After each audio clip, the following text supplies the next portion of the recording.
హైదరాబాద్ నగరంలో రోడ్ల cuttings ఆపేయాలంటూ GHMC కార్యాలయం ముందు నిరసనకు దిగారు బీజేఎల్పీ నేత కిషన్ రెడ్డి. కార్పొరేషన్ అధికారులు రిలయన్స్తో కుమ్మక్కై రోడ్లను అడ్డగోలుగా కట్ చేస్తూ ప్రజలను ఇబ్బందులకు గురిచేస్తున్నారంటూ ఆరోపించారు. ఈ విషయంపై మేయర్, కమిషనర్కు ఫిర్యాదు చేసినా వారు పట్టించుకోవడం లేదని, నేతలు జోక్యం చేసుకుని కటింగ్స్ ఆపకపోతే ప్రజలతో కలిసి ఉద్యమిస్తానని హెచ్చరించారు కిషన్ రెడ్డి.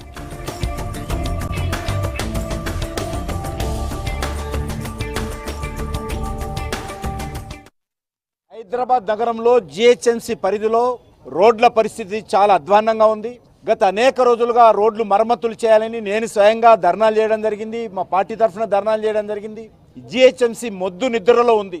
గతంలో ఎలక్ట్రిసిటీ కానీ, వాటర్ వర్క్స్ డిపార్ట్మెంట్ కానీ తవ్వినటువంటి రోడ్లు ఏవైతున్నాయో పైప్ లైన్ల కోసము అది ఎక్కడ కూడా పూర్తి చేయలేదు. దానికి తోడు ప్రైవేట్ కంపెనీ అయినటువంటి రిలయన్స్ కంపెనీ గత సంవత్సరము తమ వ్యాపారం కోసం తవ్వినటువంటి రోడ్లు ఇంతవరకు పూర్తి చేయలేదు.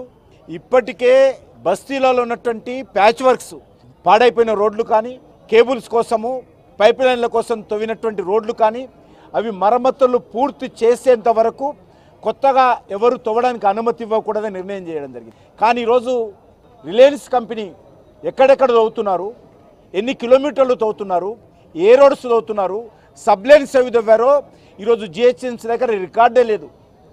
ఈ హైదరాబాద్ నగర రోడ్లను కూడా రిలయన్స్ కంపెనీకో ప్రైవేట్ కంపెనీలకు రాసిచ్చినట్టు, వాడి తాత జాగీర్ అయినట్టు ఈ రోడ్లన్నీ తవ్వుతూ ఉంటే జీహెచ్ఎంసీ ఆఫీసర్స్ ఏసీ రూమ్లలో కూర్చుంటున్నారు. నేను ఈ విషయాన్ని కమిషనర్ దృష్టికి, జోనల్ కమిషనర్ దృష్టికి, డిప్యూటీ కమిషనర్ దృష్టికి ఈ దృష్టికి తీసుకెళ్తే మాకు తెలియదు, రిలయన్స్ కంపెనీలు తవ్వుతున్నటువంటి విషయం మాకు తెలియదు, మేము మరికి తవ్వమని చెప్పలేదని చెప్తా ఉన్నారు.